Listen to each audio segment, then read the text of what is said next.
squat tutorial today. Similar to our bench and deadlift tutorial, we're going to go through just the basics of doing a squat. Get into our squats. Don't go in cold is the principle. So do some lunges, do some hip thrusters, real light stuff. Body squats, just warm up, no problem with that at all. Just get the legs fired up. Alright, Ivan's going to get under the bar here. I'm going to talk through his positions. As you can see, he's getting under the bar. He's positioning himself so that he's centered on the bar. So there's two things when unracking the weight. Some athletes would prefer to get in with both feet and unrack.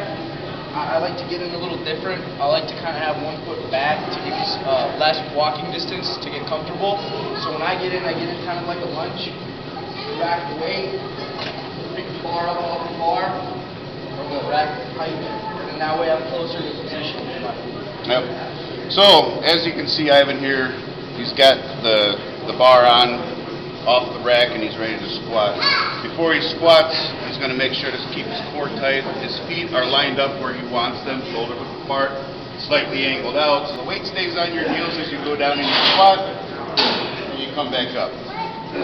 So to make sure you're getting the depth, there's a crease in your hip.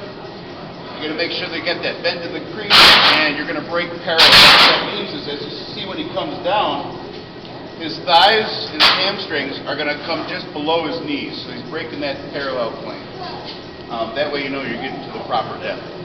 Because if you ever go into a competition and the squat is one of the events, you got to get to a certain depth or else they won't count the lift. So make sure you're practicing the same way you're going to compete if you're interested in that. If not, if you're just here, to get a little bit healthier, strength, still, you want to do a proper lift to make sure you avoid injuries and you get the most out of it. As you get up in weight, have a spotter. So make sure that you're being safe with the lift. Because what the compound movement, as you get heavier in weight, the risk for injury goes up. So make sure you're being safe about it. Another tip real quick, especially if you're doing this exercise alone, maybe even without a spotter, just lightweight. A lot of issue I see with athletes or people that I train, first timers, whether they're first time squatting or first time going big, professional, etc. A lot of people like to do what we call the bucket search, where they'll start by pulling their butt out and then they drop their chest forward trying to search for how low they need to go until they get comfortable enough to bend over. The biggest recommendation to avoid that is chest is always up, chin is up to continue your airflow, and then just drop into it. Now I know in the video I'm nice and slow, that's acceptable, but especially if we're talking competitive wise, you're never going to see anybody in the competition with 900 pounds on their back take their sweet time getting to the bottom. So the easiest way to do that is to literally just drop your hips and come back up. Now obviously you're not going to want to do that with 500 pounds by yourself the first time, but the concept is the same. Chest should always be up, because if you drop your chest, that's where you're going to end up having that lower back issue. You're going to start pulling your knees forward past your toes, and you're just going to start messing up everything. Another assistance you can use is a bench. So it's a safety, and it's also letting him know that he's getting to depth where he needs to be. So it's another tool that you can use. If you've got a bench that you know is right about the depth you need to be when you're squat, use it.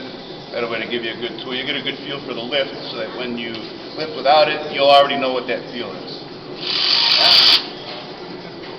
I mean, and that's pretty much it. Obviously, if you guys want a more in-depth, hands-on experience, anybody's welcome to come in the gym, try us out. Yep, feel free to let us know. 2500 Lathrop Racine, Wisconsin, Mount Sinai Gym.